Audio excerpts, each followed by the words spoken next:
दोस्तों, इसके पहले वाले लेसन में हमने पास्ट इंडेफिनिट टेंस को अफर्मेटिव बनाना सीखा था और ये भी जाना था कि पास्ट इंडेफिनिट टेंस किसे कहते हैं। अब इस लेसन में हम पास्ट इंडेफिनिट टेंस को निगेटिव और इंटेरोगेटिव बनाना सीखेंगे। देखिए, पास्ट इंडेफिनिट टेंस अफर्मेटिव में कोई हेल्पिंग वर्ब इस्तेमाल नहीं होती है। हम सब्जेक्ट के बाद फौरन वर्ब की, मेन वर्ब की सेकंड फॉर्म का इस्तेमाल करते हैं। लेकिन पास्ट इंडेफिनिट टेंस को जब हम निगेटिव या इंटेरोगेटिव में कन्वर्ट करते हैं तो एक हेल्पिंग वर्ब का इस्तेमाल होता है और वो हेल्पिंग वर्ब है डिड। हेल्पिंग वर्ब कौन सी है? डिड। और किसी भी सब्जेक्ट के साथ हम डिड का ही इस्तेमाल करेंगे। सब्जेक्ट चाहे सिंगुलर हो, चाहे प्लूरल हो, चाहे आई हो, सब्जेक्ट कोई भी हो, हम हेल्पिंग वर्ब डिड का ही इस्तेमाल करेंगे। तो ये बहुत आसान है समझना और इस्तेमाल करना, यूज़ करना। आइए हम पास्ट इंडेफिनिट टेंस निगेटिव का स्ट्रक्चर देखते हैं। फार्मूला क्या है? सबसे पहले हम सेंटेंस में सब्जेक्ट रखेंगे। सब्जेक्ट के बाद डिड और नॉट, डिड नॉट का इस्तेमाल करेंगे। डिड ये हेल्पिंग वर्ब है और हमें निगेटिव बनाना है तो निगेटिव में नॉट का इस्तेमाल होता है, तो डिड के बाद हम नॉट का इस्तेमाल करेंगे। फिर उसके बाद मेन वर्ब की फर्स्ट फॉर्म का इस्तेमाल होगा। मेन वर्ब की फर्स्ट फॉर्म का इस्तेमाल होगा, सेकंड फॉर्म का इस्तेमाल नहीं करेंगे। याद रखिए कि जब हमें पास्ट इंडेफिनिट टेंस को निगेटिव बनाना हो तो हम डिड नॉट के बाद मेन वर्ब की फर्स्ट फॉर्म का इस्तेमाल करेंगे, फिर ऑब्जेक्ट का इस्तेमाल करेंगे। आइए एग्जाम्पल के जरिए हम इस फार्मूले को और अच्छी तरीके से समझने की कोशिश करते हैं। सबसे पहली एग्जाम्पल है, I did not go to Delhi last year. मैं गुज़िश्ता साल दिल्ली नहीं गया था। मैं गुजरे हुए साल दिल्ली नहीं गया था। देखिए, इस सेंटेंस में हमने सबसे पहले क्या रखा? सब्जेक्ट। सब्जेक्ट क्या है? आई। फिर उसके बाद मैंने बताया कि हेल्पिंग वर्ब डिड का इस्तेमाल होता है, सब्जेक्ट चाहे जो हो, तो हमने डिड का इस्तेमाल किया। फिर सेंटेंस को हमें निगेटिव बनाना था तो नॉट का इस्तेमाल कर लिया, आई डिड नॉट। फिर मेन वर्ब की फर्स्ट फॉर्म का इस्तेमाल करना है तो गो ये मेन वर्ब है, फर्स्ट फॉर्म में है। I did not go to Delhi ये ऑब्जेक्ट है। I did not go to Delhi यानी मैं दिल्ली नहीं गया था। कब नहीं गए थे आप? लास्ट ईयर, गुज़िश्ता साल, गुजरे हुए साल मैं दिल्ली नहीं गया था। अगली एग्जांपल है, I did not meet him last night. मैं उससे कल रात नहीं मिला था। अब इस एग्जांपल में भी आप देखिए कि सबसे पहले जो सब्जेक्ट है वो है आई और आई के बाद मैंने डिड नॉट का इस्तेमाल किया। सब्जेक्ट चाहे जो हो, हेल्पिंग वर्ब डिड का ही इस्तेमाल होगा और सेंटेंस को निगेटिव बनाना है तो नॉट का इस्तेमाल करेंगे। आई डिड नॉट मीट ये फर्स्ट फॉर्म है, मेन वर्ब है, फर्स्ट फॉर्म में है। I did not meet him, him क्या है? ऑब्जेक्ट है। I did not meet him मैं उससे नहीं मिला था लास्ट नाइट गुजरे हुए रात को, यानी कल रात मैं उससे नहीं मिला था। हिम लड़के या मर्द के लिए इस्तेमाल होता है, तो यहाँ पर इस सेंटेंस में अंदाज़ा लगाया जा सकता है बआसानी कि मैं कल उस रात किससे नहीं मिला था? उस लड़के से या उस मर्द से नहीं मिला था। अगली एग्जाम्पल है, Ahmad did not talk to her yesterday.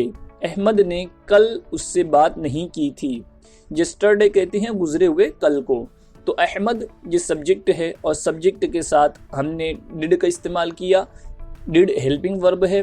Sentence को निगेटिव बनाना है तो नॉट का इस्तेमाल करेंगे। अहमद डिड नॉट टॉक ये मेन वर्ब की फर्स्ट फॉर्म है। Ahmad did not talk to her उस लड़की से, हर इस्तेमाल होता है लड़की या औरत के लिए। Ahmad did not talk to her Ahmad ने उससे बात नहीं की।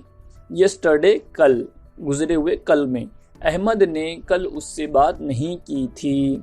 तो यहाँ तक कि हमने देखा कि सेंटेंस को, पास्ट इंडेफिनिट टेंस को निगेटिव किस तरीके से बनाया जाता है। अब आइए हम इसे इंटेरोगेटिव बनाना सीखेंगे। बहुत आसान है। देखिए, इंटेरोगेटिव में हमें हेल्पिंग वर्ब को पहले रखना है और सब्जेक्ट को बाद में, बस इतना ही फर्क है और कुछ नहीं। सब्जेक्ट को हम सबसे पहले नहीं रखेंगे बल्कि सब्जेक्ट को हम हेल्पिंग वर्ब के बाद रखेंगे। सबसे पहले क्या रखेंगे? Helping verb did. फिर उसके बाद सब्जेक्ट, सब्जेक्ट के बाद मेन वर्ब की फर्स्ट फॉर्म।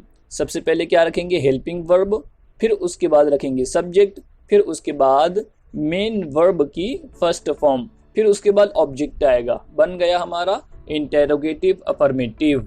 मिसाल के तौर पर, did I go to Delhi last year, क्या मैं गुज़िश्ता साल दिल्ली गया था। देखिए इस एग्जांपल में सबसे पहले मैंने डिड हेल्पिंग वर्ब का इस्तेमाल किया, फिर उसके बाद सब्जेक्ट है आई, तो आई को इस्तेमाल कर लिया, फिर उसके बाद गो मेन वर्ब की फर्स्ट फॉर्म, फिर उसके बाद दिल्ली ये ऑब्जेक्ट है, ऑब्जेक्ट में आ जाएगा। लास्ट ईयर ये भी ऑब्जेक्ट में आ जाएगा। Did I go to Delhi last year, क्या मैं गुज़िश्ता साल दिल्ली गया था। अगली एग्जांपल है, did I meet him last night, क्या मैं उससे कल रात मिला था। डिड ये हेल्पिंग वर्ब के बाद आई सब्जेक्ट, सब्जेक्ट के बाद मीट, मीट ये मेन वर्ब की फर्स्ट फॉर्म, हिम ऑब्जेक्ट है, लास्ट नाइट ये एडवर्ब है। Did I meet him last night, क्या मैं उससे कल रात मिला था। अगली एग्जांपल है, did Ahmad talk to her yesterday, क्या अहमद ने उससे कल बात की थी। तो इसके अंदर भी आप देखिए कि सेंटेंस बिल्कुल फार्मूले के मुताबिक ही है। डिड हेल्पिंग वर्ब के बाद मैंने बताया कि हमें सब्जेक्ट रखना होता है, तो अहमद ये सब्जेक्ट है, सब्जेक्ट का इस्तेमाल कर लिया। फिर सब्जेक्ट के बाद मैंने बताया कि मेन वर्ब की फर्स्ट फॉर्म का इस्तेमाल होगा, तो टॉक ये मेन वर्ब है, फर्स्ट फॉर्म में है, और टू हर ये जो है ये ऑब्जेक्ट है, यस्टरडे ये एडवर्ब है। Did Ahmad talk to her yesterday, क्या अहमद ने कल उससे बात की थी। ये तमाम सेंटेंस इंटेरोगेटिव अफर्मेटिव में हैं। अब निगेटिव बनाना हो, इंटेरोगेटिव निगेटिव बनाना हो तो क्या करेंगे, बहुत आसान है। इंटेरोगेटिव अफर्मेटिव में आप सब्जेक्ट के बाद नॉट का इस्तेमाल कर लीजिए। जैसे did I go to Delhi last year, क्या मैं गुज़िश्ता साल दिल्ली गया था। अब अगर इसे निगेटिव बनाना हो तो क्या करूंगा, सब्जेक्ट है आई के बाद नॉट का इस्तेमाल कर लूंगा, बन गया इंटेरोगेटिव निगेटिव। जैसे did I not go to Delhi last year, क्या मैं गुज़िश्ता साल दिल्ली नहीं गया था। अगली एग्जांपल है, did I not meet him last night, क्या मैं उससे कल रात नहीं मिला था। Did Ahmad not talk to her yesterday, क्या अहमद ने कल उससे बात नहीं की थी। तो देखिए बहुत आसान है। अब जितने भी वर्ब, जितने भी होमवर्क स्क्रीन पर आए हैं इन्हें ज़रूर कीजिए और कमेंट भी कीजिए। फिर मिलते हैं अगले लेसन में। हमारे चैनल जहांगीर एकेडमी को लाजमी सब्सक्राइब कीजिए।